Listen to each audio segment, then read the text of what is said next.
there you are. Still pretending you weren't waiting. How admirable. Truly. The restraint, the composure, the absolute refusal to admit that you missed me. And yes, before you say it, I am aware. We disappeared again. Vanished mid-scandal like a duke avoiding a paternity test or a countess conveniently retreating to the countryside just before her creditors arrive. For that, I offer you my most heartfelt apology, which I assure you I do not mean. Because let us be honest, absence has only made this story richer, more dangerous, more flavorful. And oh, my loves, what a mess we have returned to. Now, while we were away, society did what it always does when something truly catastrophic is unfolding. It rebranded it.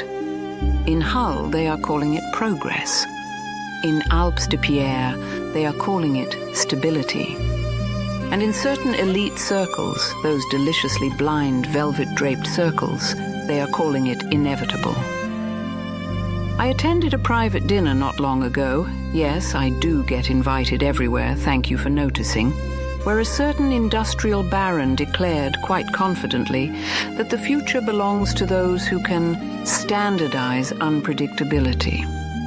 Standardize unpredictability. I nearly choked on my wine, because what he meant, what they all mean, is this. They want a world where nothing resists them. Nothing surprises them. Nothing lives beyond their control. And now we have a man, our dear Maestro Valerius, who has decided to make that fantasy real. But here is where it becomes deliciously personal. Because tonight is not about grand machines or philosophical ambitions. No. Tonight is about a man and his butterflies. Archibald Sutter, chief archivist. Invisible man, keeper of secrets no one dares speak aloud. A man so painfully ordinary that he became extraordinary simply by being overlooked. And yet, like so many men in positions of quiet power, he has a vice. A tender vice, butterflies. Fragile, wild, untamable beauty, pinned, preserved, controlled. Tell me, does that not sound familiar? Men like Sutter always believe they are curating beauty. They never admit they are imprisoning it, and when that illusion is shattered, when something dares to tamper with their carefully constructed world, oh, they unravel. Which is precisely where our dear Alianor steps in. Now let's pause for a moment and truly appreciate her transformation. Once a lady of refinement, now lurking in alleyways, waiting in the cold, weapon in hand. Do you feel it at that shift, that line she has crossed? Because make no mistake, this is where things change. This is where necessity begins to erode identity, where survival demands something uglier. And while Hull marches forward in its perfectly measured rhythm and Valerius refines his quiet apocalypse, Alianor is about to discover a truth that society never prepares you for. Power is not clean. Victory is not elegant. And sometimes the only way to protect something beautiful is to become something dangerous. Now then, let's see how far she's willing to go. Chapter 8. The Price of Resonance. 1. The Butterfly Man's Evening. Archibald Sutter was a man who had perfected the art of invisibility through obsession. In the bustling hierarchy of the Acheron Exchange, he was regarded as competent, dull, and utterly predictable, the perfect qualities for a chief archivist entrusted with the company's most dangerous secrets. No one suspected that beneath his gray wool waistcoat and precisely knotted cravat beat the heart of a collector, a man whose true passion fluttered behind glass in the climate-controlled conservatory of his townhouse. The butterflies were his escape from the sterile world of ledgers and sigil keys. In their jewel-like colors and impossible patterns, he saw a beauty that defied the syndicate's relentless pursuit of order. They were wild things, captured and displayed, but still carrying the memory of rainforests and mountain meadows. He told himself he was preserving them, studying them. In truth, he worshipped them. Which was why the discovery in the crate from the Kestrel struck him like a physical blow. The wooden boxes, so carefully packed, should have contained movement, the delicate rustle of living wings. Instead, they held stillness. His beautiful Morphos, his prized swallowtails, lay motionless on their branches, their colors already beginning to dull. Not dead. He checked each one with trembling fingers, holding them to the light, feeling for the faintest pulse of life, but suspended, trapped in a sleep from which they did not stir. Sedated, he murmured, the word escaping his lips like a curse. Someone had tampered with his shipment. Someone had violated his sanctuary. He spent the morning in a frenzy, trying every revival technique he knew. Warmth, sugar water on a pin, gentle vibration. Nothing worked. The butterflies slept on, oblivious, their beauty fading by the hour. By noon, his hands were shaking with a mixture of grief and rage. By evening, he had made his decision. He would go to the Golden Mean. He would drink. He would forget, for a few hours, the silent rows of glass cases in his conservatory. It was precisely the reaction Alianor had counted on. 2. The waiting. The tannery district at night was a labyrinth of abandoned buildings and narrow alleys, the air still thick with the ghost of old chemicals. Alianor had chosen her position carefully, a recessed doorway in a building that had once housed a leather finisher's shop, offering a clear view of the route Sutter would take from the club to the exchange. Behind her, a rusted iron ladder led to the rooftops, an escape route if needed. She had been waiting for 3 hours. The cold seeped through her merchant widow's cloak, despite the layers beneath. Her fingers, wrapped around the small leather-wrapped sap, were numb. She had run the scenario through her mind 100 times. Sutter would be alone, as Pendleton promised. He would be distracted, possibly unsteady, after an evening of drinking his grief. She would step out, block his path. A quick, clean blow to the back of the head, not enough to kill, just to stun.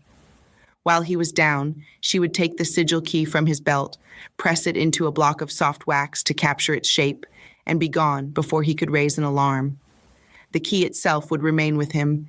He might not even realize it had been borrowed until it was too late. It was a good plan. It relied on surprise, precision, and the target's predictability. It also required her to become someone she did not recognize. The footsteps came at last, echoing off the wet cobblestones. Alianor pressed herself deeper into the shadows, peering around the doorframe. A single figure emerged from the gloom, walking with the careful, deliberate gait of a man trying to appear sober. Gaslight from a distant lamp caught his features, the wire spectacles, the gray hair, the expensive but rumpled coat. Sutter. He was muttering to himself, his words carried away by the wind. Something about irreplaceable specimens and who would do this. His hand clutched a silver flask, from which he took frequent, angry pulls. Alianor waited until he was directly opposite her hiding place. She stepped out. Master Sutter. He spun, the flask clattering to the ground. His eyes, magnified by the spectacles, widened in shock. What do you... She moved before he could finish, crossing the distance in 3 quick strides. The sap was in her hand, its weight familiar now from hours of nervous gripping. She swung. But Sutter, despite his grief and drink, was not entirely helpless. Years of navigating syndicate politics had honed a survival instinct. He ducked, not fast enough to avoid the blow entirely, but enough that the sap glanced off his shoulder rather than his skull. He yelped, stumbling backward, and shouted, a raw, desperate cry for help. Guards! Help! Robbers! Alianor cursed under her breath. The element of surprise was gone. She had seconds before the night watch, never far in the new hall's efficient order, would converge. She made a split-second decision, abandoning stealth for speed. She lunged forward, not to strike again, but to grapple. Her hand found his belt, fingers scrabbling for the key. Sutter fought back, surprisingly strong for a man of his age and profession. They staggered in the alley, a grotesque dance of desperation. His fist caught her ribs, a solid blow that drove the air from her lungs. She responded with a knee to his thigh, forcing him to buckle. Her fingers closed around a cold, metallic shape, the sigil key, a complex cylinder of brass and crystal hanging from a chain. She pulled. The chain snapped. She had it. Sutter, realizing what she'd taken, screamed again, a wordless animal sound of terror and rage. "The key! Stop her! She has the key!"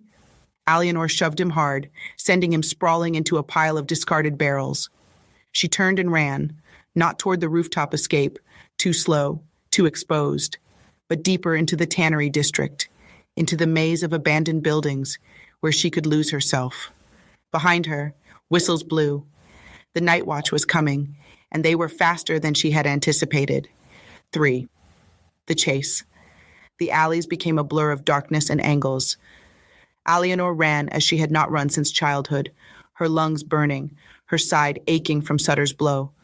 The stolen key was clutched in her hand, its crystal facets cutting into her palm.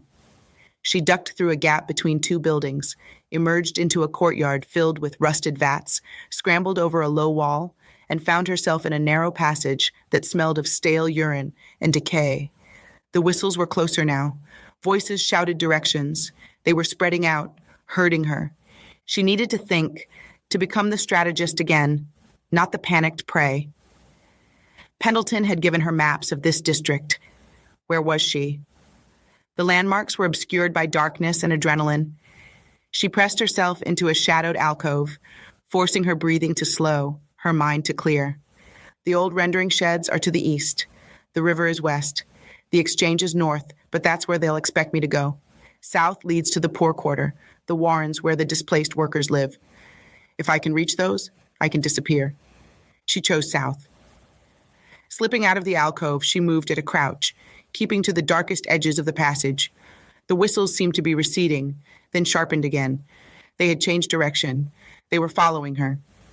A new sound joined the chase, a rhythmic mechanical clanking. Alianor's blood froze. Automata.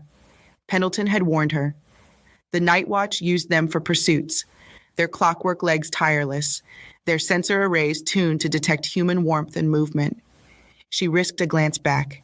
At the far end of the passage, a shape emerged from the gloom, taller than a man, constructed of brass and iron, its head a featureless dome with a single glowing crystal lens. It moved with terrifying speed, its legs pistoning in perfect, silent coordination. It was hunting her. Alianor ran. There was no other choice. She burst out of the passage into a wider street, the poor quarter stretching before her, a maze of leaning tenements, washing lines, and open sewers.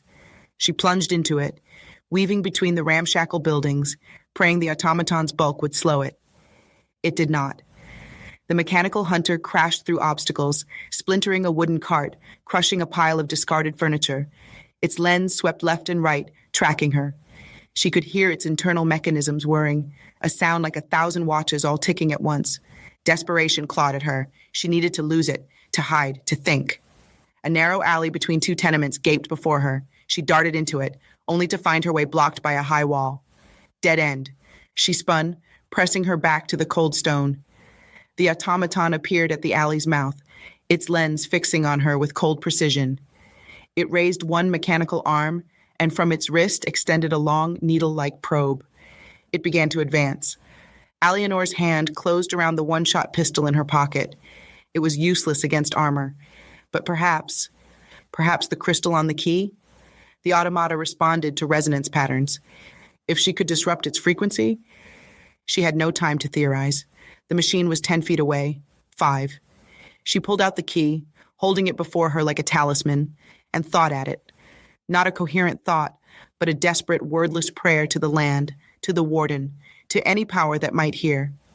She remembered the green fire of Hawksmere, the singing of the crystal grove, the deep, contented pulse of a world in balance.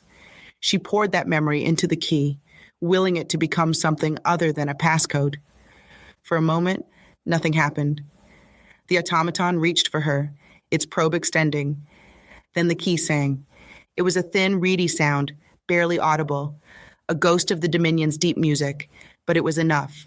The automaton froze, its lens flickering. Its internal whirring stuttered, then resumed, but now it was a confused, searching sound. It took a step back, then another. Its programming was conflicted. The resonance it detected was authorized, but it did not match any known signature. The machine was designed to obey the key's frequency.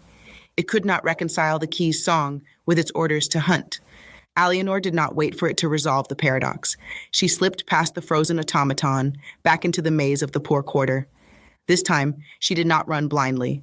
She moved with purpose, heading for a place Pendleton had marked on his map, a disused warehouse by the river, a known haven for those who wished to disappear. Behind her, the automaton remained motionless in the alley, its lens still flickering, its gears grinding softly as it tried, and failed, to understand what had just happened. 4. The Counting House. In the Acheron Exchange, the Special Acquisitions Archive was not a room but a vault. It occupied an entire sub-basement level, its walls lined with copper to block unauthorized resonant frequencies, its door a solid foot of iron alloy.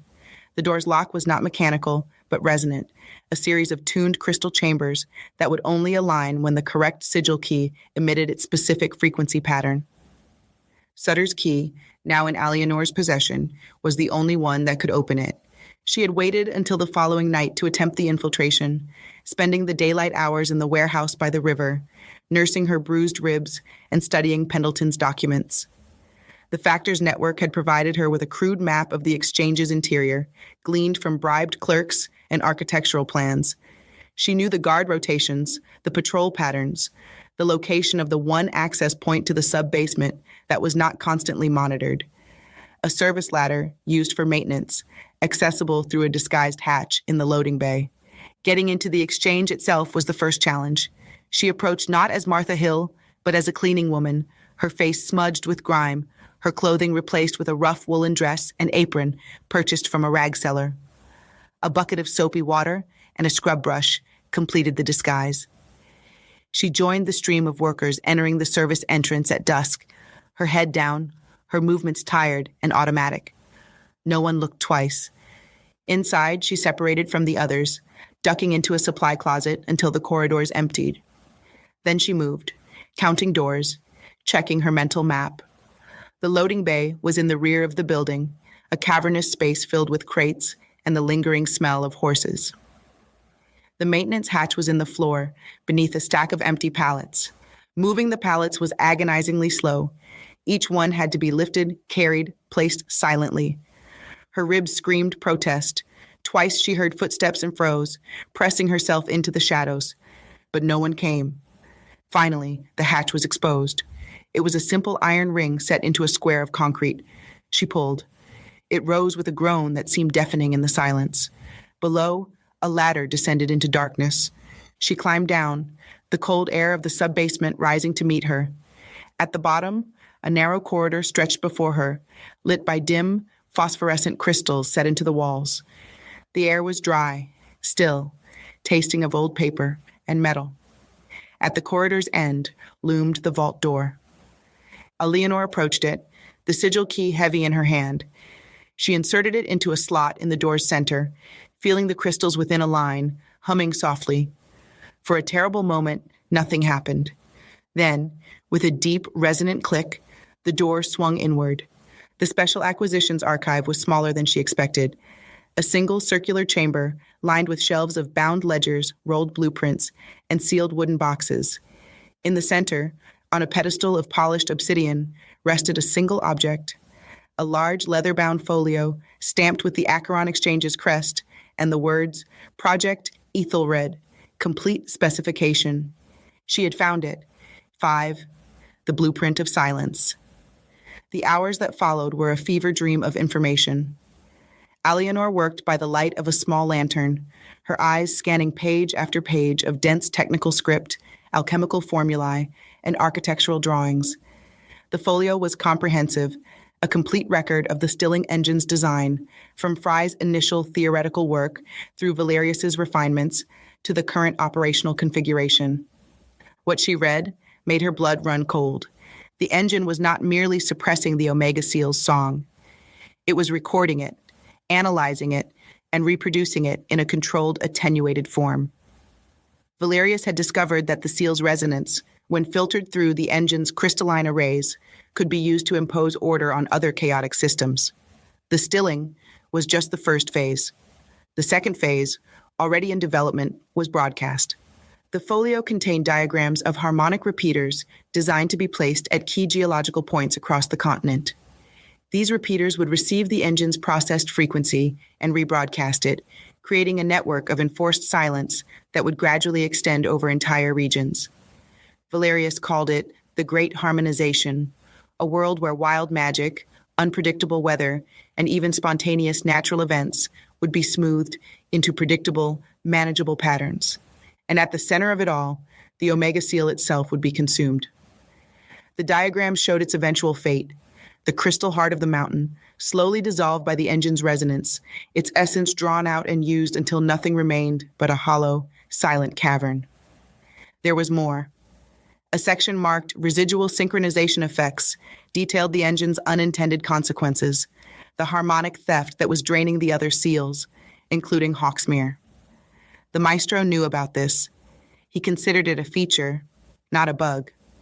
By weakening the other seals, he ensured they could never resist when his broadcast network eventually reached them. But the most chilling discovery was a separate document tucked into the back of the folio, written in Valerius's own hand. It was a personal memorandum, not meant for Acheron's eyes, discussing the ultimate application of his research. The seals are the planet's immune system. They respond to imbalance by generating corrective resonance, what the primitives call magic, or divine intervention. By suppressing them, we do not merely gain control of local phenomena. We gain control of reality's capacity to heal itself. We become, in effect, the planet's new brain, its new will. Fry dreamed of power. I dream of governance. A world without chaos, without surprise, without the terrifying freedom of natural law. A world where every event is anticipated, every outcome calculated, every soul pacified by the gentle, ceaseless hum of perfect order. The Crimson Mechanism was never meant to be a machine. It was meant to be a philosophy made manifest. And I, Valerius, will be its first high priest. Alianor closed the folio, her hands shaking. This was not ambition. This was madness of a cosmic scale. Valerius didn't want wealth or power in the conventional sense. He wanted to rewrite the fundamental laws of existence, to turn the living, breathing, singing world into a clockwork toy. She had to get this information out. She had to warn Eamon, to show the others the true scope of what they faced. But as she tucked the folio into her pack and prepared to leave, a sound stopped her cold. Footsteps, multiple sets, coming down the corridor toward the vault. 6, the trap springs. Alianor blew out her lantern and pressed herself against the shelves, her heart hammering. The footsteps grew louder, accompanied by voices. Certain the key was used. The automated log showed an access at 2247. Positive factor, and Sutter claims his key was stolen during an assault. The woman who took it, she's still in the building. A pause, then a new voice, cold and amused. Then she's in the vault. Seal the corridor. Deploy the dampening field. I want her alive. I want to know who sent her. Alianor recognized that voice. She had never heard it before, but she knew it with the certainty of nightmare. Maestro Valerius. He was in Hull. He was here, in the exchange. The corridor beyond the vault door suddenly hummed with a new frequency. The dampening field. It pressed against her senses like a weight, muffling sound, dulling thought. She could feel the sigil key in her pocket growing warm, its crystal struggling against the field. She was trapped, but she was also Alianor de Clairvaux, who had faced siege and betrayal, and the unmaking of her world. She did not panic. She assessed. The vault had no other exits. The corridor was sealed. The dampening field would soon make her unconscious if she stayed. Her only chance was the element of surprise. To burst out, use the key to disrupt the automata she knew would be waiting, and run like hell. It was a terrible plan. It was the only plan. She drew the one-shot pistol, checked the load. She palmed the sigil key, feeling its faint warmth. She took a deep breath, said a silent prayer to the Warden, and kicked the vault door open.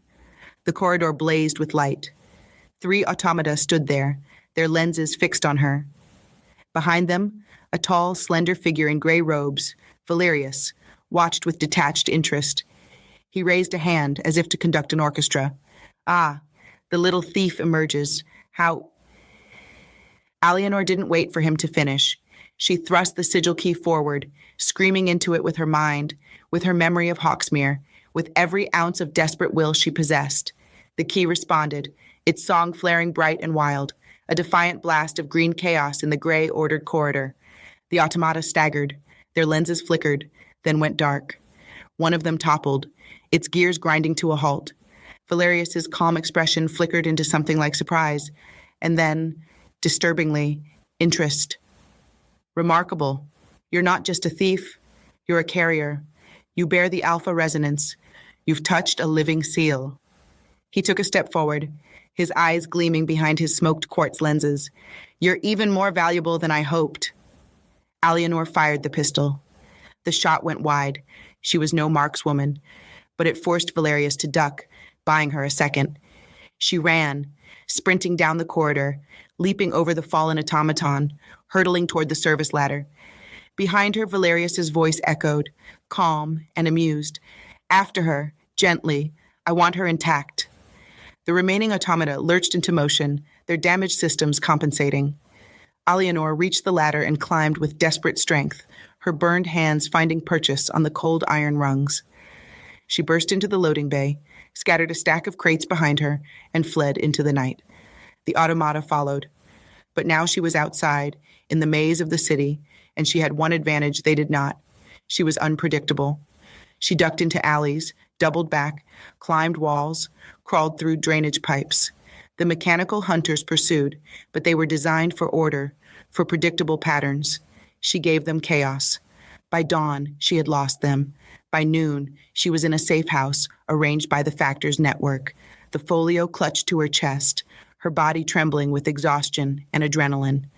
She had the blueprint. She had seen the enemy, and he had seen her.